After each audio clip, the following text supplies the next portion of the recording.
This is Penelope Bond, on the steps of Washington, D.C.'s Lincoln Memorial, closing our BBS News show with our usual guest interview.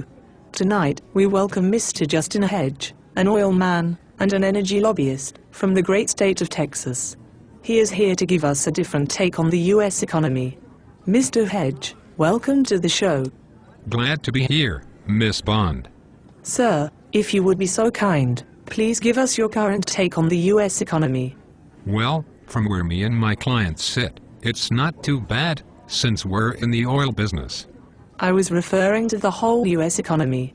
Well, it's pretty simple. Americans have been paid more than anyone else on Earth for almost a century, and now the rest of the world is finally catching up, while we have gone into debt trying to stay ahead. That may be true, but as a consequence millions of Americans are out of work. Your government owes $2 trillion in debt, states face bankruptcy, and gasoline and food are skyrocketing. Shouldn't the government be doing something to help out? They are, Miss Bond. Like what? Building a few high-speed rail lines? Proposing small spending cuts while the biggest items, Medicare, Medicaid, defense and Social Security stay intact? Most Americans would say Obama is scarcely doing anything at all. And they'd be right. He cannot do a darned thing. You see, both Democrats and Republicans are too cowardly to cut government spending in a serious way. Over the last 50 years, Americans got used to spending the way they did when America dominated the whole world economy. But things have changed. Now China has $2 trillion in reserves, and the U.S. is as much as $2 trillion in debt.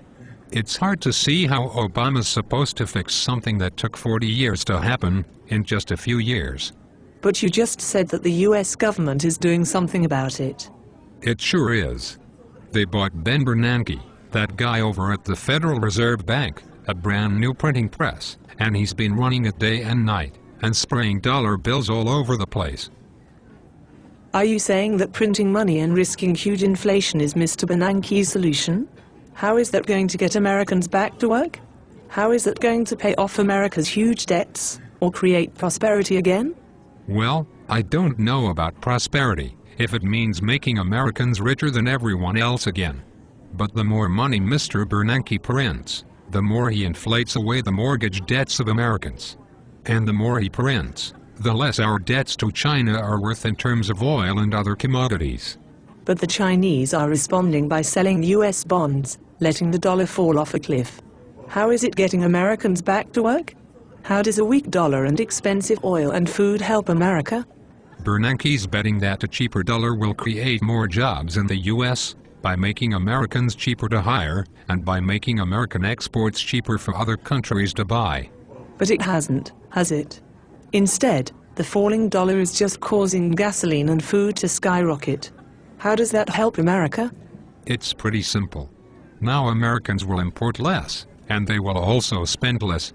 America needs to use less oil, which is our biggest import, buy fewer foreign goods, and start hiring Americans to make products in our country again. I'm afraid I just can't agree with that. I fail to see how going deeper into debt and destroying the dollar are going to help America. That's because you don't understand that America is in a war, a trade war. And, in a war, you gotta take some risks to win. And that's what Mr. Bernanke is doing. A trade war? With whom? China? Since when? Since China decided, even as they got much richer, that they were not going to let their currency rise. That's not fair trade, that's a declaration of war.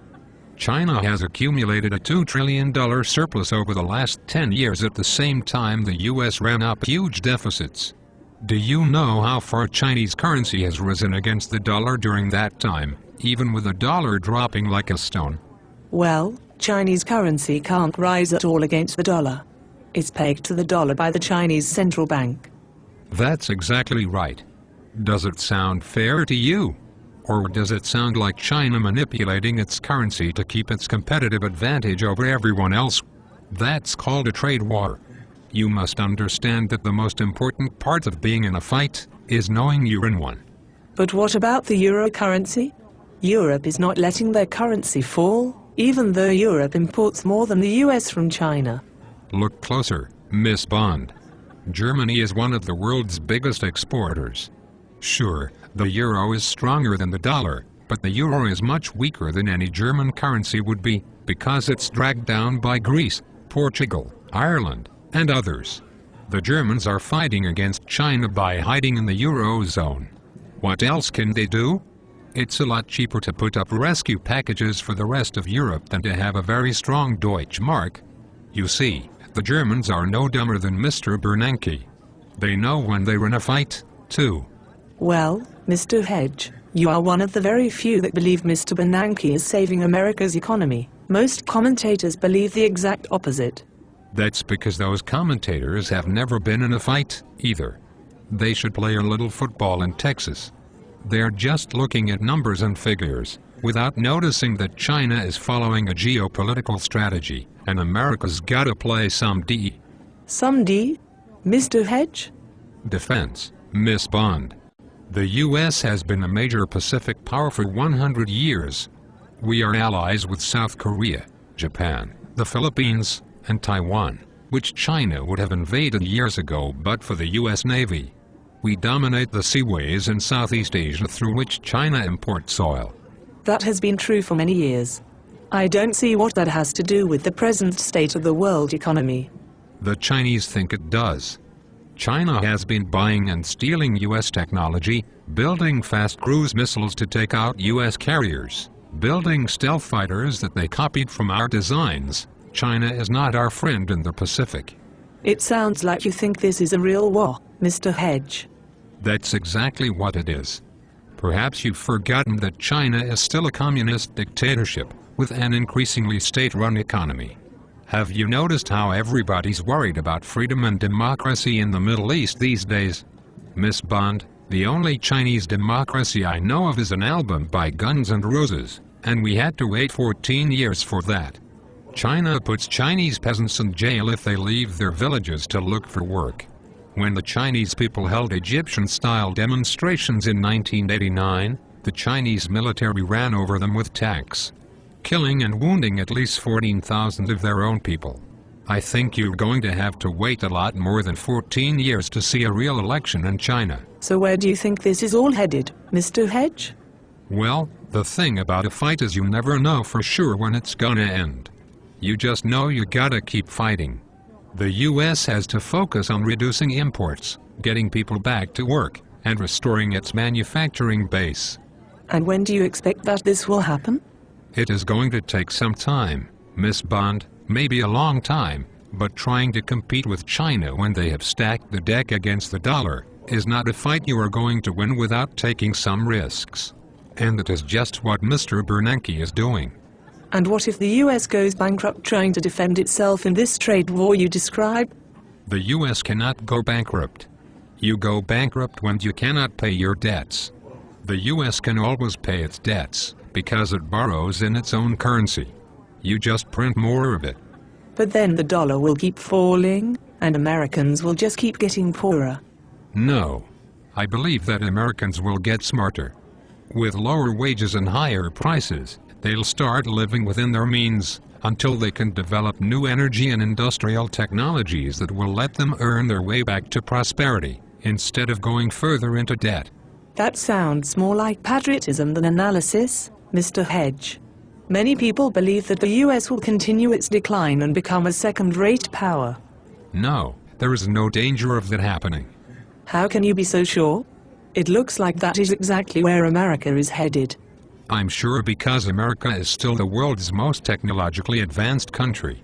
And I'm sure because the United States, along with Canada and Brazil, constitute 3 of the 4 biggest countries in the world. The 3 of them occupy most of North and South America. They are peaceful allies, are surrounded by large oceans, and have only 13% of the world's population, but at least a quarter of the world's natural resources. I did not know there were so few people in the Western Hemisphere. Yes, only about 950 million.